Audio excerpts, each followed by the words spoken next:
for me, the most valuable resource in a classroom is the teacher. So our teachers need to fulfill their dreams.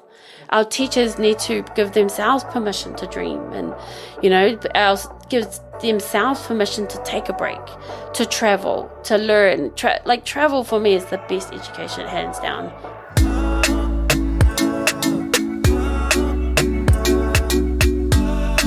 This podcast is proudly supported by the Ōtara Network Action Committee, ONAC, community-owned, community-driven and community-led.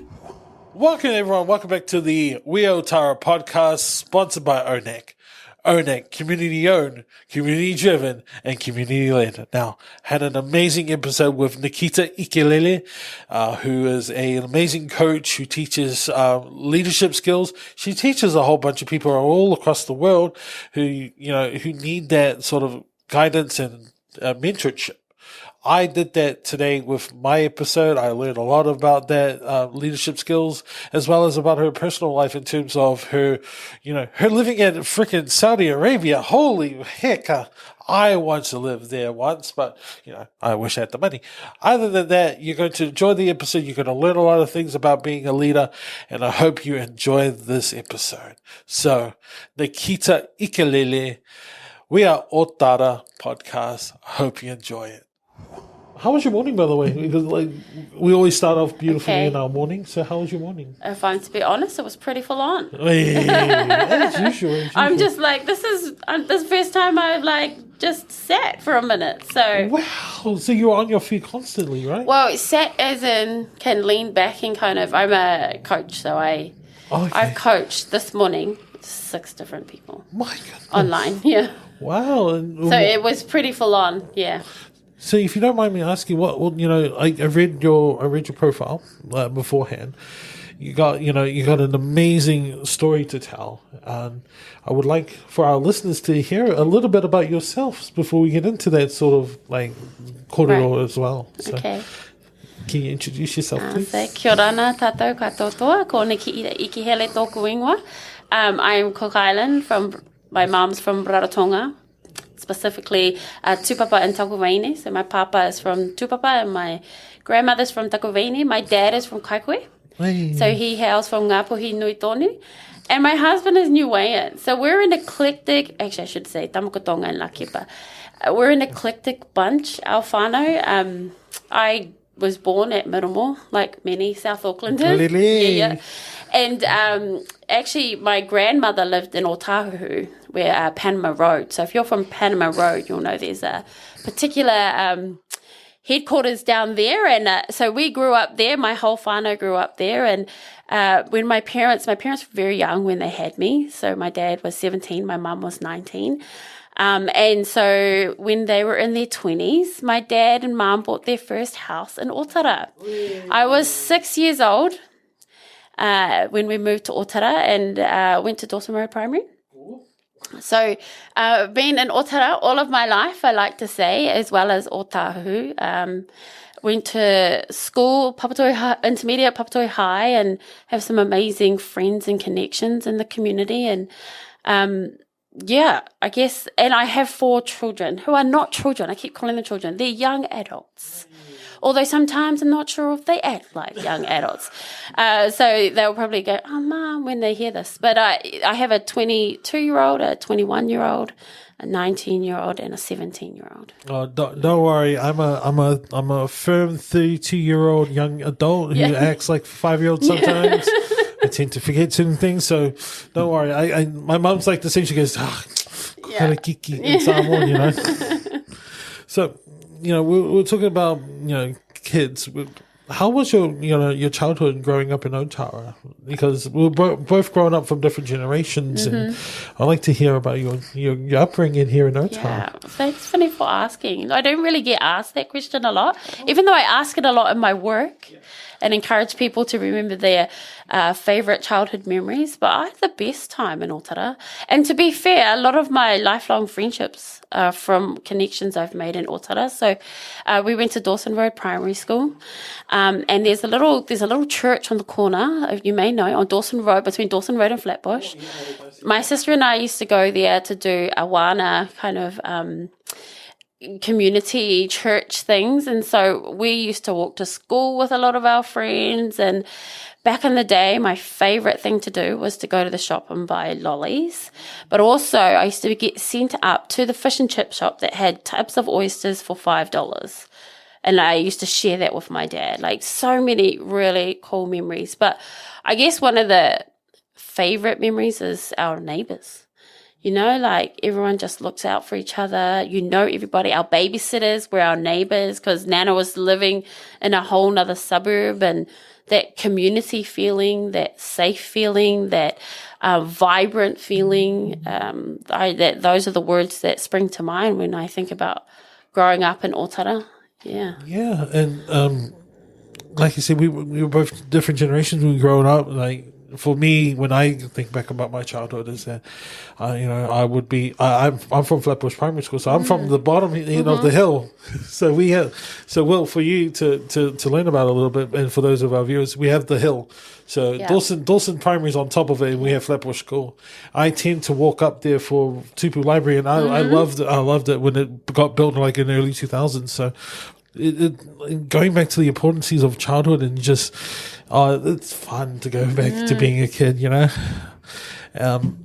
With being a kid, were there any people that you can think of that influenced you during your childhood, like who stood out for you and was able to, you know, shape you into where you are now? Yeah, I mean, I do a lot of work in talking to people. Like, a lot of my work is talking to people. And perhaps the most influential person in my whole life is my grandmother.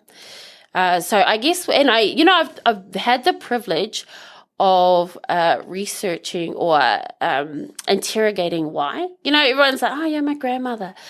So I have the privilege in my work to, like, really dig deep as to why she was so influential. And I've come to realize consistency, you know, like, always there, always reliable, always got your back, unconditional love, and just grace. So grace as in whatever's coming at her, she just took it with grace. And so I get to do a lot of work around values. So grace, humility, consistency are all values that I aspire to because of the way my grandmother was such a strong person in my life. Yeah, definitely my grandmother. To share it with you, my father was that. So my father's work ethics was second to none. I would wake up with him like 5 o'clock in the morning, and even though I will be going to school, but I'm waking up with him, and he's setting up his lunch, and then he'll look at me, he'll set up my lunch at the same time. So he'll get time to do that sort of thing. And, you know, it's right. Is, you know, you those people who influence you, they leave an imprint for you to basically build your DNA to grow up from that. So with that said, is that way of thinking is how you go with your clients in terms of coaching them? Yep. Yeah. Yeah. And what sort of techniques do you go with them to help them build that imprint with you? Because that's a very unique trait when it comes to learning stuff.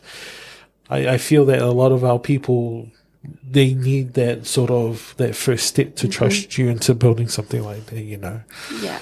So how would you work alongside with that? Let's say if I was a client, how would I work alongside to get that sort of imprint? Yeah, that's a really great question, because I've been coaching like all morning and of late a lot of people in a short amount of time from all over the world, and that is the key to my craft, is connecting with people quickly. That's it. That's what makes it a paid profession. And for me, I've come to realize, like, there's a skill set of coaching that those of us from Ōtara, those of us from Indigenous backgrounds, possess naturally. And so that's been exciting to learn that humility. So humility as in, I have no idea where this conversation could go. Humility in knowing I don't know, you are the expert in you. You know you better than I could know you. And so I'm humble enough to know that I'm privileged to have access into your thoughts, your ideas, your dreams. So I always come from a humble position. And, the skill that I know my coaching clients will say that I have humor.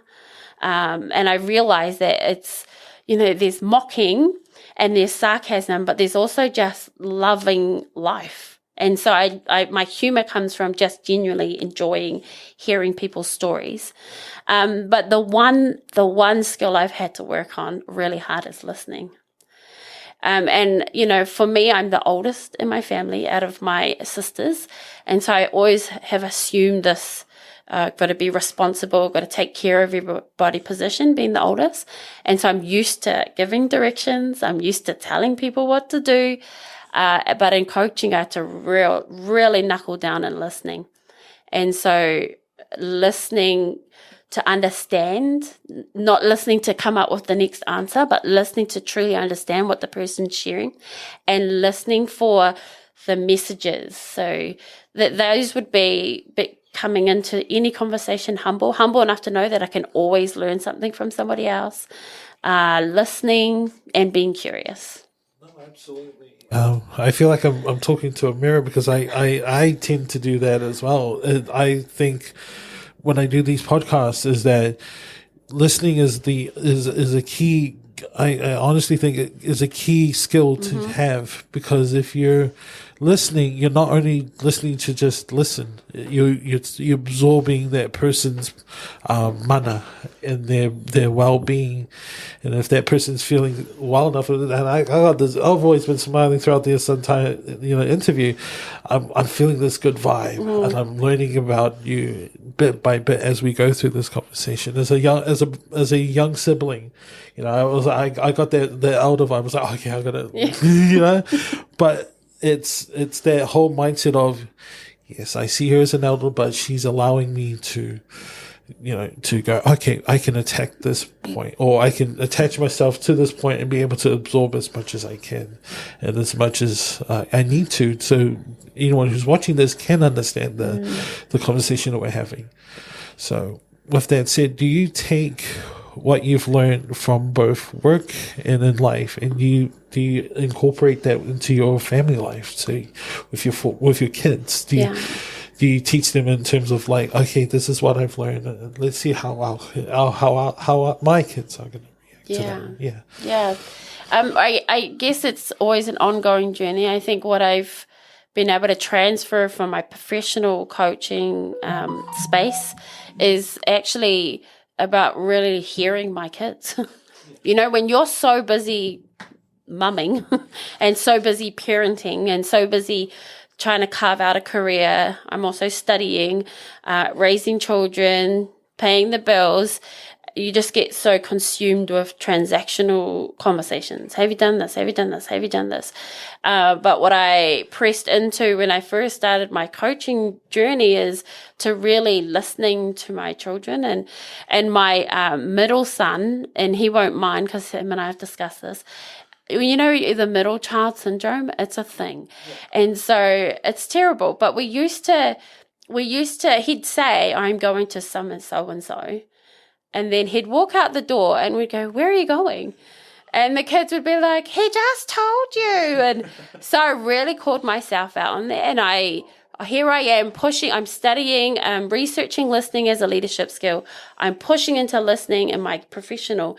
I'm not even hearing my son. And so, I was very intentional to push in and listen to him. And that's done wonders for our relationship and being intentional about spending time. So I ended up rejigging my work life so I could drop him off to school, just so I could have that time to hear him. And so because of that, our relationship is a lot better. And I just try and be present and listen to understand. And, and I remember very vividly growing up as a teenager, my parents and my aunties and my uncles all having opinions about what I was wearing, what music I was listening to. And I've been very intentional about just truly listening to my kids and listening for their personalities, listening for their dreams, listening for their desires, listening for their challenges. And so that's probably the biggest takeaway from my professional career to my whānau, to my family. It's allowing them to grow on their own fruition, right? And I think that's what when I come across with parents is that they want the best for their kids. I can definitely say that for my mother and my father was that, you know, they saw me as a child that wasn't made for factory work. My dad definitely said that for sure right in front of me. He goes, son, your hands, no calluses. You know, you're not made for factory work. And I said, he goes, are you sure, Dad? He goes, yes, son. And I was like, okay, Dad. And he goes, son, I want you to work in an office because you are made for something like that. And I'm like, okay, thank you, Dad. He goes, well, and then I'm now doing podcasts, and I always take the time to go talk to him when I can because he's sadly passed away. So I'll talk to him and I'll go, hey, Dad, I've done this today. So I got the chance. And I talk to my mum who does the same as well. But she was all like, you make sure you get a job and you get your own house. And I'm like, all right, Mum. So I also found it interesting when I did my research was that the amount of travel that you've done. How did that affect you while you were doing your work, doing the travel with you and trying to balance your family life? It must have been hectic. Yeah. So, I mean, how it came about is we have some really good friends who are international teachers. My husband and I both have education background. And they'd come back every Christmas, every summer for America, so July, our winter, and we just went to the Great Wall of China. We just went to Japan, and they had a really cool job where they went in like the Avatar helicopter to their school. So in Papua, they would have to be airlifted to the school. And they said it was like a scene out of the Avatar. And I was just like, wow. And, we had 4 kids. So I'm like, that's never going to happen for us. But then I just heard their stories every time. I'm just like, I want that. And so we applied. And funnily enough, I applied first. I did all of the paperwork. It's quite a comprehensive process. And then to a recruitment agency. And then my husband took his time filling out the forms, a long time. And part of it is too, like when you grow up in South Auckland, like that's all you need. You have your friends, you have your family, you have your church, you have your food, you have your people. So that's all you need. And so I understand that for both of us. So he's from Mangere, I'm from Ōtara. Yep. Ōtara wins, obviously. But it was a significant dream for us that just didn't seem attainable. And he hadn't even finished his application and he got offered a job. So I didn't get offered a job, even though I filled out my paperwork first. He was offered a job first, and of all places, Saudi Arabia. Yeah. And so we, had a kōrero with the principal, who is a Kiwi, who was a fellow New Zealander.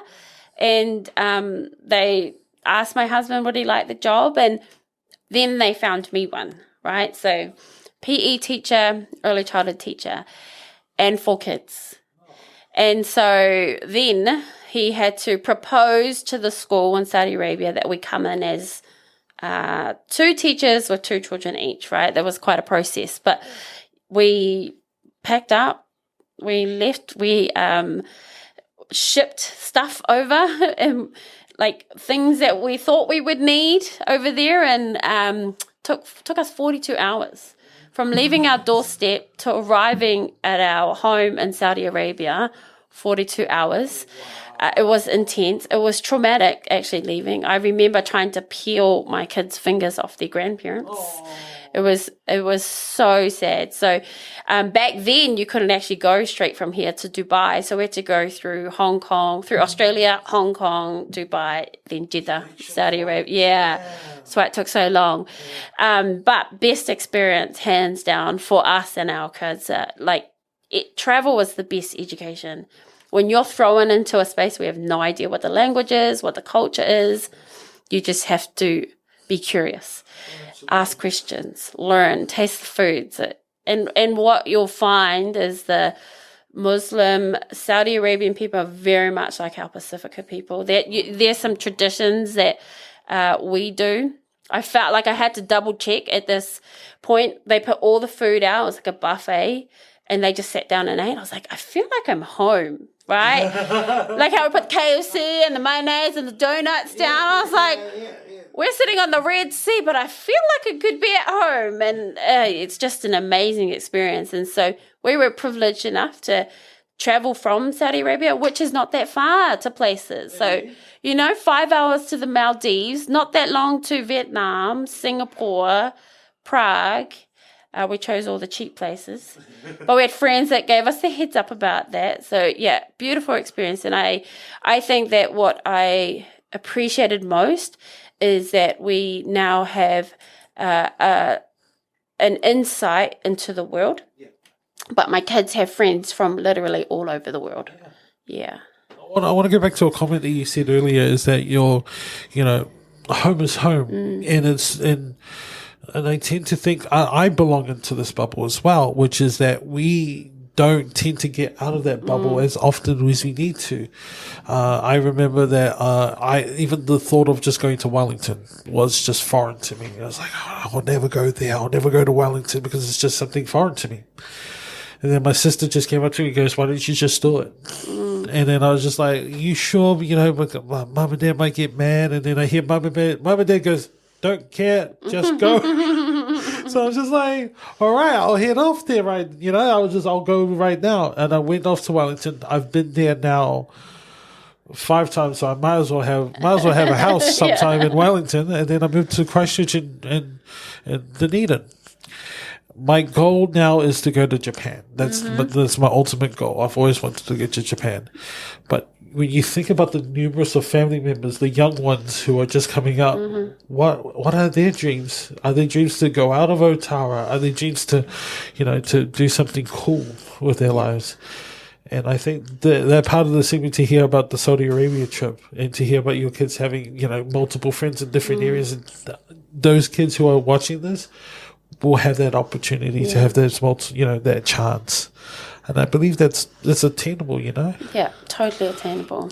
And I think what I feel privileged for too is by going overseas, I felt like I learned more about myself. By going overseas and having to articulate to people what Te Reo Māori was, where Aotearoa was, where Rarotonga was on the map, because it's not on many maps on that side of the world. Not even New Zealand, we're a squiggle on one, and I had to go draw it on. By having to articulate and share our culture, to articulate the values of our cultures and our growing up, it just helped solidify pride in who we are, but pride in Ōtara, pride in South Auckland, pride in our vibrance, pride in our diversity.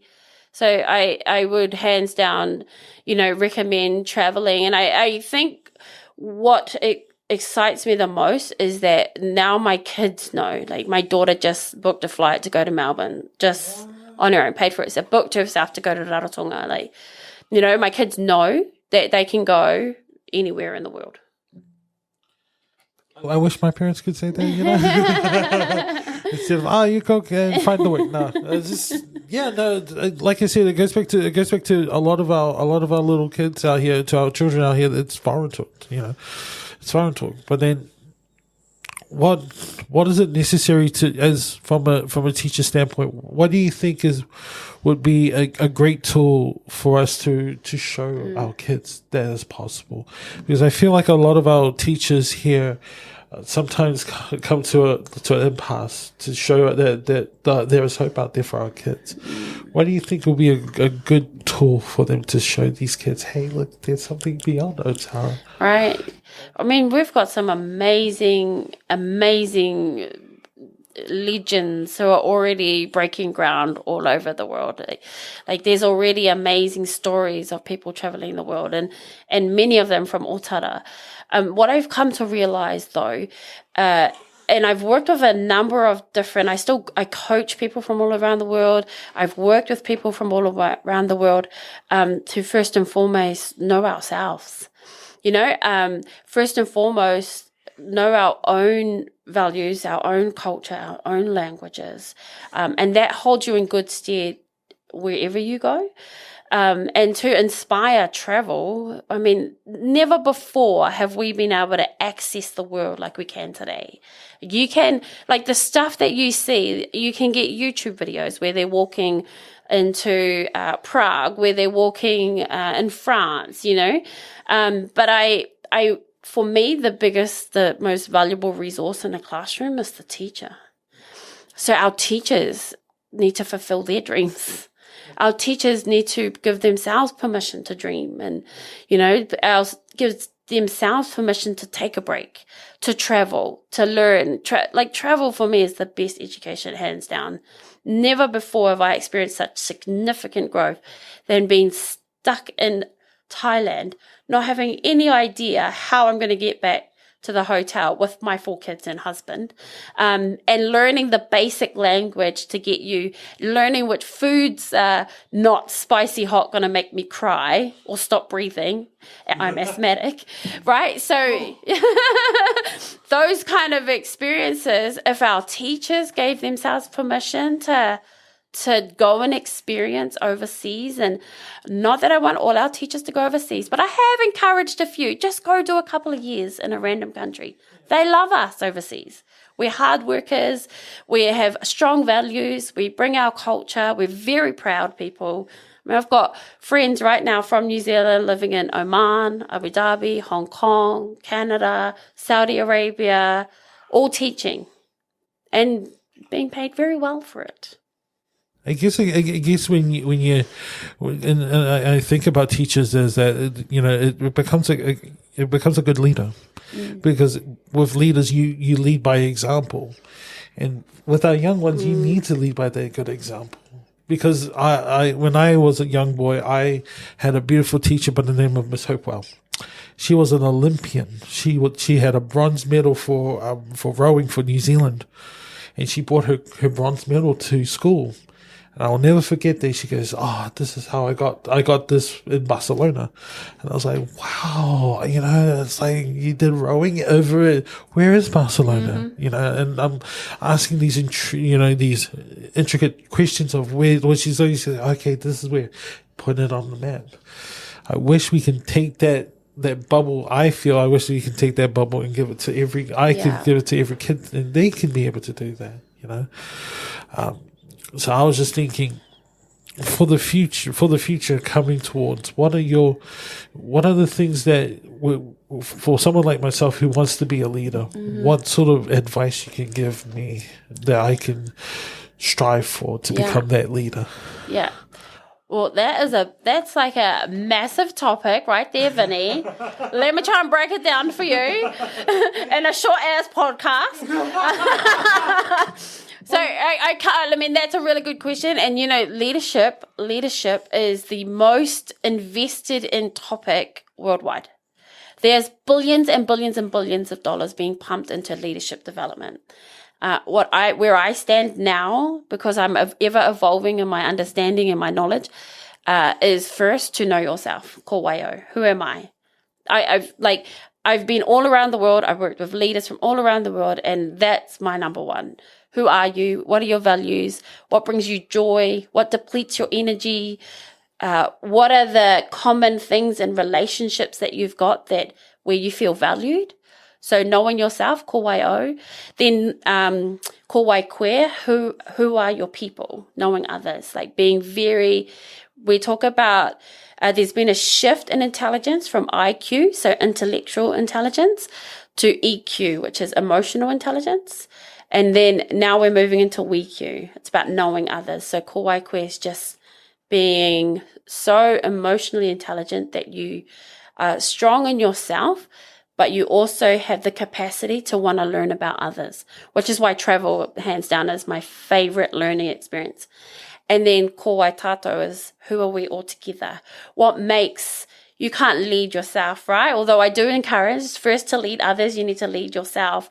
But who are we collectively, right? When you put a bunch of people together, who are we collectively, and what makes us who we are? What is our group identity, whether it be your whānau, whether it be a group that you're leading, and then be intentional about who you want to be, who you are, who you want to be, and how you want to show up in the world. Those 3 things, hands down, that's it. But it's a lifetime's worth of work. Like ko wai'o, knowing myself, I've been on this journey since I was overseas. So since 2013, figuring out what makes me who I am. Why is humility such an important value for me? Why is grace such an important value for me? Why is faith such an important value? And tracking back the experiences that have made that so important. So ko wai'o, ko wai koe, ko wai tātou. You've answered it really well for a short-ass podcast. So, I like to always think about when me hosting this podcast. I like to think about myself as a leader, because I'm not only just hosting a podcast. People are listening to what I'm trying to say, and I'm hoping that I'm trying to break a habit that I've got, and Will knows what this habit is that I tend to say yes, but not realizing when I'm saying yes that I am leaving an impact to that person. So I will promise something, but I don't fulfill that promise. I want to break that habit. I want to break that chain. So Will hasn't heard this, but my goal is by the end of February next year, I'm going to send a audition tape for wrestling promotion of Warriors Wrestling, so I can get my audition out for commentary work. And I want to break that cycle, and then hopefully that could lead me to more things in wrestling. So my end goal is that I can be able to be a commentator in wrestling, and I can be able to follow my goals. Love that. Yeah. Love that. And I can then take your lessons that I've learned today and be able to apply it to it for the near future. So thank you for answering my question. No, you're welcome. Now we're coming up to our final part to our podcast. So I always ask this for our beautiful viewers out there. What quote or something that keeps you going every day that you like to say out to those who are listening or watching this? Yeah, thank you for asking. I mean, there's many. I guess what I've come to realize in the work that I do is to do you. And the work that I do is like we have this image of what a leader should look like, or what a leader should do, what a leader should be. And I hear a lot in my work, I'm not ready for leadership. But my stance is everyone's a leader, right? Everyone's a leader. And leadership is about influence. And when you say, I'm not ready for leadership, yeah, you're probably not. You're probably not ready to lead like that, or like that, or like that. But to look at who you are and what magic you have, your uniqueness, your values, your lived experiences, your stories, all of that makes you who you are, right? So when I think of a leaving or last message, is like to do you. Just do you. I honestly wish I had that lesson, because I'll tell you right now, before I did podcasting, in 2008, I was a student council member. So I had to be a leader to over 100K plus students. And I wish I learned that earlier, because then I wasn't me when I was doing this work, because I felt like I had to put myself away to put the best interests of a student. I burnt out easily in 2019, so I stepped away from teaching. And then I got a good friend by the name of Will, who pulled me back and went, "Hey, you come over here. We'll sort you out." Yeah. So thank you for saying that. I will, like I said, take all these lessons that I've learned so far and take it with me forever. Thank you so much. Thanks, Vinny. Thank you for coming here. It was awesome. So, once again, thank you so much for watching. I hope you enjoyed this episode as much as I did. Hey, thanks, Vinny.